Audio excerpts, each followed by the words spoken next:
Baltic Bushcraft here. Your regular guy is out being treated for syphilis, so I'm taking over. What we're going to talk about today is a little review of knives and what's good for our region here in the Great White North. First of all, we could start with Martini. These are really popular. This is a knife made in Finland.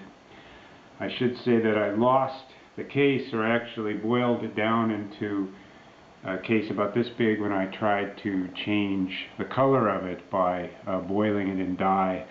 So I made a new case out of duct tape and cardboard, which is actually better than the old one. So, free bit of advice there.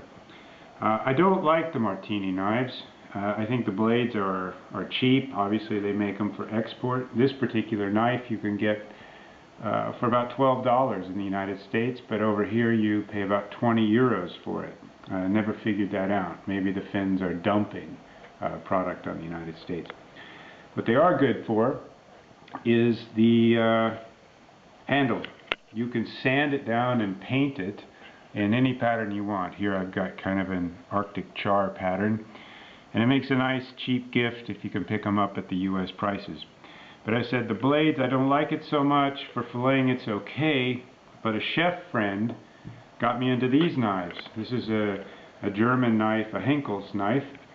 You can fillet a fish much better with one of these than you can with this if you practice.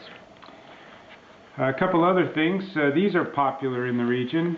This is a hand-smithed knife by a local smith. It has resembles a Finnish puukko very much, but it was made here in Estonia. The blades do rust, and as they gave it to me, they said, don't drop it, it could break.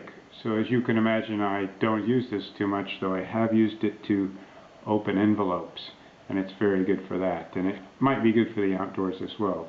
Yeah, and you can clean your fingernails with it too. So that's that. This is a popular one. This is a French knife called Loyal. This is a very pretty knife. Looks good in your pocket. Has a corkscrew on it, as you can see, but doesn't hold an edge well, and I'm not sold on stainless steel knives. I don't have it here today, but I have a Buck 110, which is a really fine knife.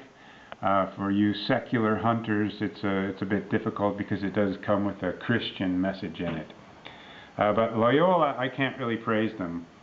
What I can praise is the Opinel. This is another French-made knife. Opens like that, carbon blade, easy to sharpen, stays sharp a while, and it has this ingenious little locking mechanism. It also weighs virtually nothing.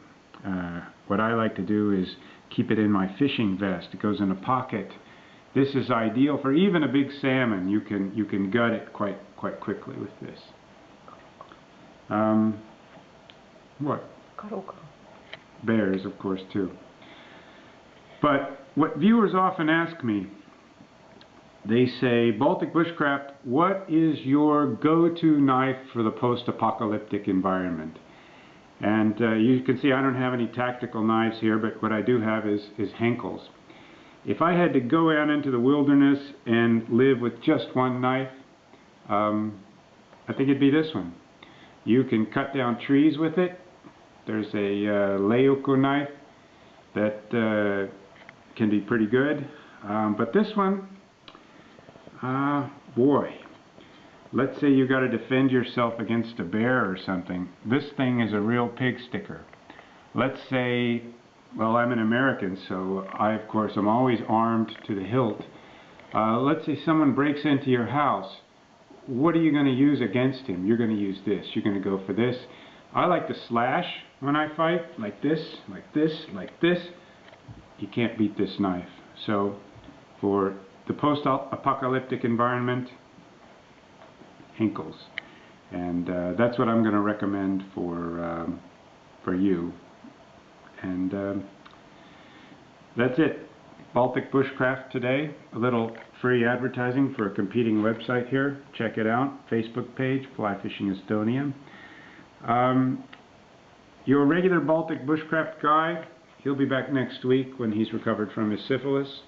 And by then we'll have learned to use the camera and maybe do an improvement on this one. That's it. Signing off.